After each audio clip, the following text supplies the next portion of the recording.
Hi guys, this is the review video for our Unit 4. I'm going to go over every question on the practice quiz, and so feel free to fast forward to the questions that you missed on this video.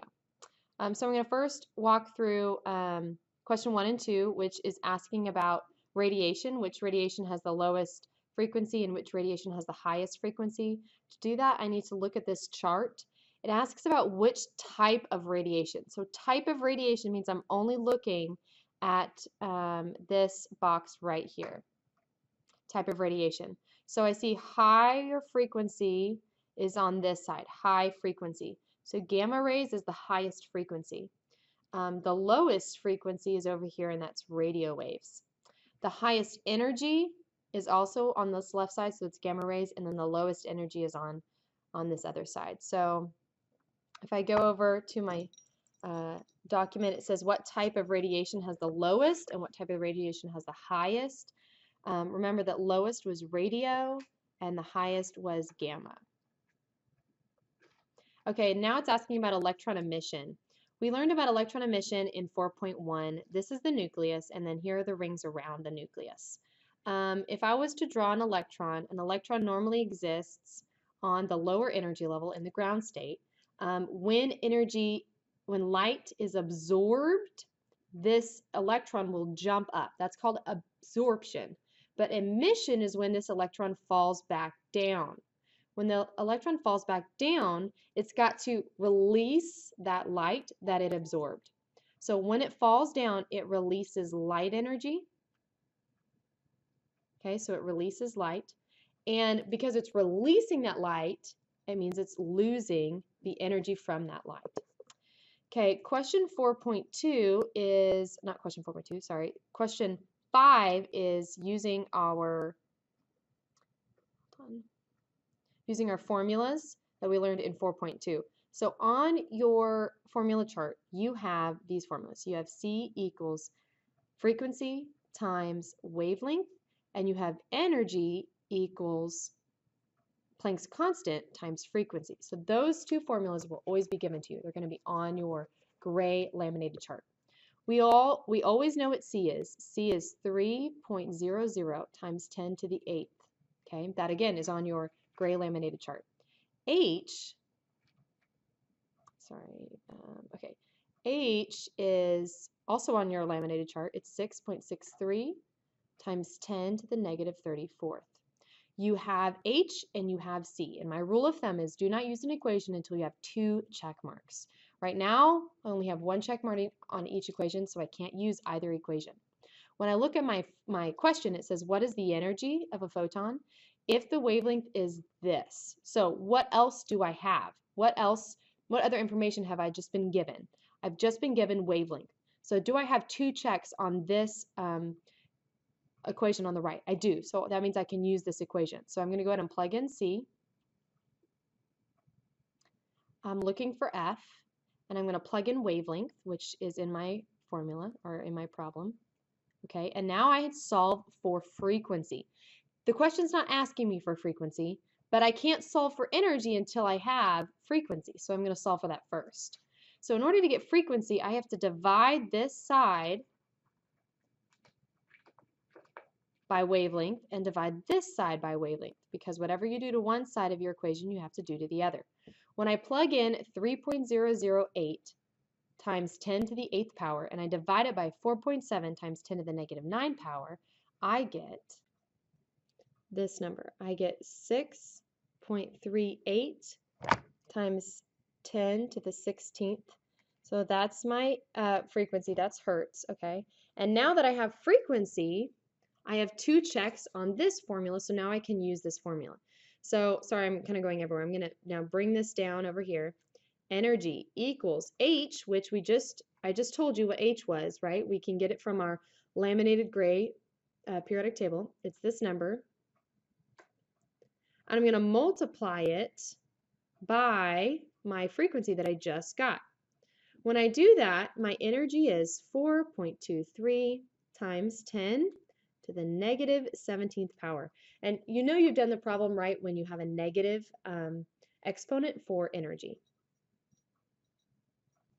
Okay, so now let's move on to question 6. This is over the 4.3 video. It's asking about the s orbital and the p orbital. It's asking how many total electrons can fit in the s and how many total electrons can fit in the p. For this question, I'm going to go up to my periodic table. So we learned that this is the s block, this is the d block, this is the p block, and then the ones on the bottom are the f. So in the s block, how many total electrons can be filled? When we fill the S block, we always go from left to right. Now we can fill 2 boxes going left to right. So we can fill 2 electrons. Kind of like when I'm doing orbital notation and I'm drawing something like this and I put 2 arrows in the blank, that's because the S orbital can hold 2 electrons. The P's, when I draw the P's, like if I was to draw 2p, I would draw 3 blanks. That's because each blank can hold 2 electrons, which means the p orbitals can hold a total of 6 electrons. And we can see that here. Here's our p. If we go from left to right, I see I have 1, 2, 3, 4, 5, 6 electrons that can fill up the p orbitals. So my answers here are 2 and 6. My next question is going to ask me about energy levels. Orbitals and energy levels are 2 different things. Energy levels are the same thing as the period number. Those are the numbers that go from top to bottom on the periodic table. Remember, they go 1, 2, 3, 4, 5, 6, and 7. This question here is asking what orbitals do we find in the first energy level and what orbitals do we find in the second energy level. So let's go up to our periodic table and see if we can find out. Okay, so let's first find our first energy level. Here's energy level 1. Energy level 1, remember we pretend helium's right here. Energy level 1 only has an S in it. If we go all the way over, there's no P, no D's, and no F's in that first line, that first row, the first energy level. So the first energy level only has an S. The second energy level has an S, and if we travel all the way over here, it also has a P. So the second energy level has an S and it has a P.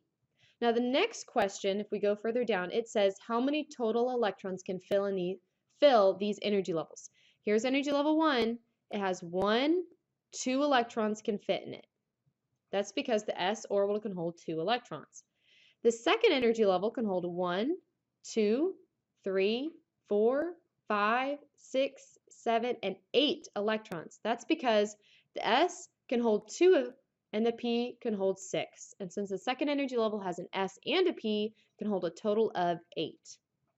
So down here, I would write the S orbital, and it can hold 2 electrons, and the second energy level has an S and a P, and it can hold a total of 8. All right, now question 8 and 9 are asking about the orbital rules. There's 2 rules. One's called Hund's and one's called Aufbau's. Hund's rule is that they do not pair until they have to. You only pair when you're absolutely forced to. This particular element has 1, 2, 3, 4, 5, 6 electrons. So where are those electrons going to go? The first 2 have to go into the first energy level, so they have to fit in the S orbital like that. The next 2 electrons fit in the second energy level in the S block. Now the P block has 3 lines. Okay, and so that means our arrows can fill up each line separately before they'll pair up on the same line. Here, the arrows are pairing up on the same line. And so what we want them to do is we want to not have the arrow here. We want the arrow to go here. You put them in each box separately before you pair them up when it comes to the P's. So that's Hund's rule.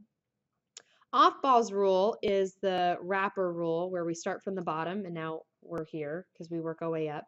So you always have to start from the bottom and work your way up. If you skip something, then you're breaking Aufbau's rule. Now on the test, I'm not going to show you a blank line. I'm just going to totally not even write 3S, and so you'll see 2P and then 3P. And you'll have to know that the 3S comes in between the 2P and the 3P. So be sure you watch out and make sure that it goes in order, because that's Aufbau's rule. Okay, next it's asking us, we're now moving on to the video 4.4, where we do electron configurations. We are first going to do the electron configuration for phosphorus. Okay, so let's find phosphorus. Phosphorus is right here. Phosphorus is in row 3, and it's in group 15. Our periods are going to be on from the top going down, and our groups go from the left to the right. So it's in group 15, and it's in row period 3. That's one of the questions. Now it's asking us to do the electron configuration for phosphorus. The electron configuration is just reading the periodic table from the beginning, and then we stop at phosphorus. If we read from the beginning, phosphorus, remember, has 15 electrons. That means all of those electrons will fill every single block except for the 3p block, okay? So we start from the beginning, and we read this way. It's 1s1, 1s2. He's filled the 1s2, so we write it as 1s2. There's nothing else on the top row, so now we move to the second row and we read this way. These two blocks stand for the 2s1 and the 2s2. Again, he's filled the 2s2, so I write 2s2. Now I go across this way and I read 2p, and there's 1, 2, 3, 4, 5, 6 of them, so I write 2p6, okay? Now I'm going to the third row, and it's the S block, and he's filled 1, 2, so we write 3s2. We keep moving this way, and now we're getting closer to phosphorus. We're at the 3 P's, but phosphorus does not fill up all of the P's. It goes 1, 2, 3. So we write 3p3 because that's where phosphorus is located on the periodic table. Okay, question 11 asks us to write down the Lewis dot diagram for the element with this configuration. Well, first we have to find what element does that configuration represent. Well, we could walk through the entire periodic table and go through 1s2, 2s2, 2p6, 3s2, and 3p6, 4s2 to find it. Or we could just look at the last part. It says 4s1, and we could try to find it on the periodic table. 4 stands for the period, so it's right there. It's in the 4th period. S stands for the block that it's in, and 2 stands for the second row. So we know that we are talking about, oh, it's not 2, dagnabbit. I messed up again. Okay, sorry. It was 4s1. So 4s1 means that we're talking about potassium. So now that we know our element, how do we do Lewis dots? Well, we learned in, I guess it was 4.4, that the group numbers stand for the valence electrons of an element, okay? Valence electrons are how many electrons are in the outer level of the element.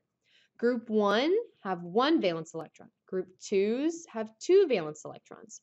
Group 13 have 3. Group 14 have 4. Group 15 have 5, and so on and so forth.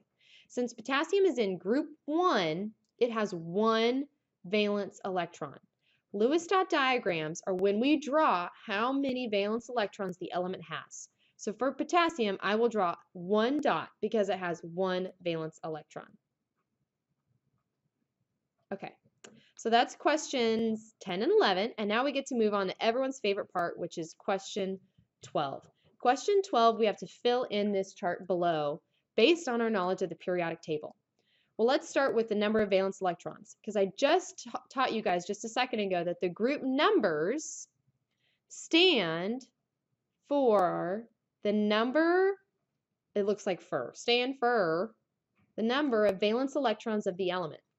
Except groups 13 through 18, they don't have 13 valence electrons, they have 3. And group 14 has 4. And group 15 has 5, and group 16 has 6, and group 17 has 7, and group 18 has 8. So each of these, the number of valence electrons is the group number of the element, except if it's a teen number, you just take off the 1 at the end. That's how many outer electrons the element has. Lewis dot diagrams are just when we draw how many valence electrons the element has.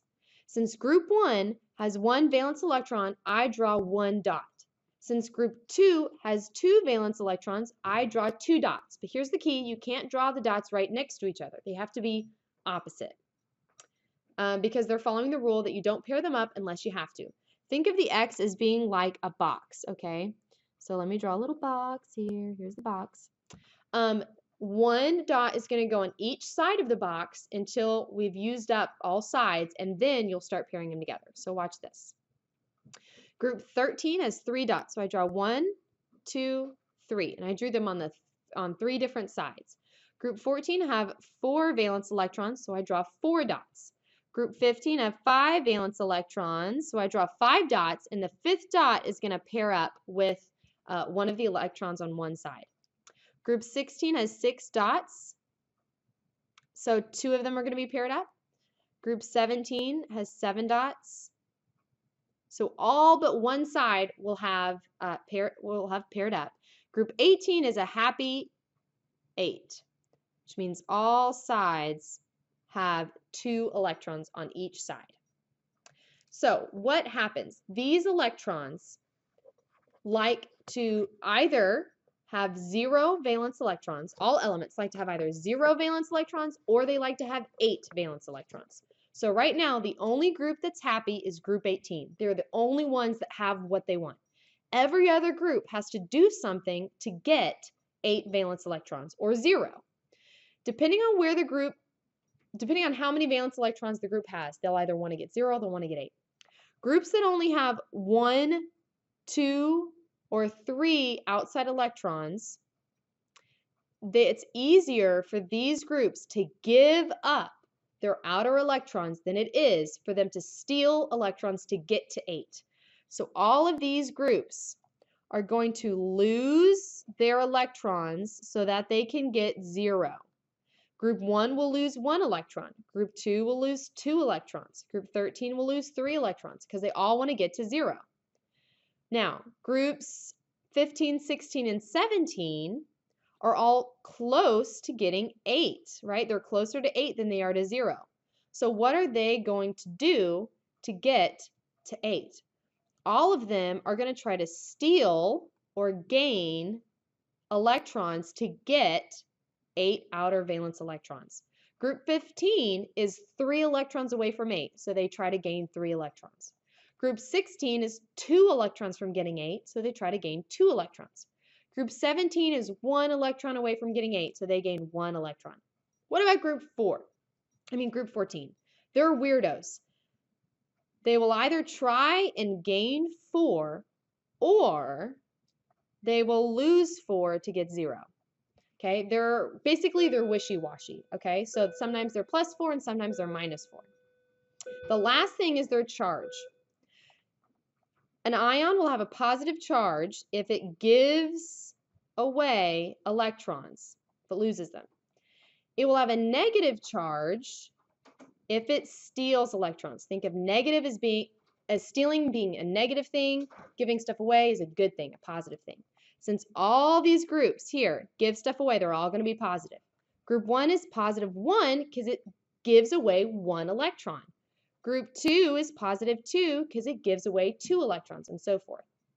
Group 15 through 17 all try to steal electrons, which is a bad thing, so they all have negative charges. Group 15 tries to steal 3 electrons to get 8, so its charge is -3. Group 16 tries to steal 2 electrons, so its charge is -2. And group 17's charge is -1 because they try to steal 1 electron. Group 18, they don't gain or lose and they don't have charges because they don't want to have any more electrons because they're happy with 8. And group 14 will have a +or -4 charge depending on where they're at. Okay, so the last problem I want to go over is how many total electrons are in an ion of calcium. Calcium's atomic number is 20, which means it has 20 protons and 20 electrons when it's neutral. But it's not neutral. It's got a +2 charge. Remember, +2 means it's losing 2 electrons. So instead of 20 electrons, we have 18. And that is it for your review. Study, study. Have a great day. Bye.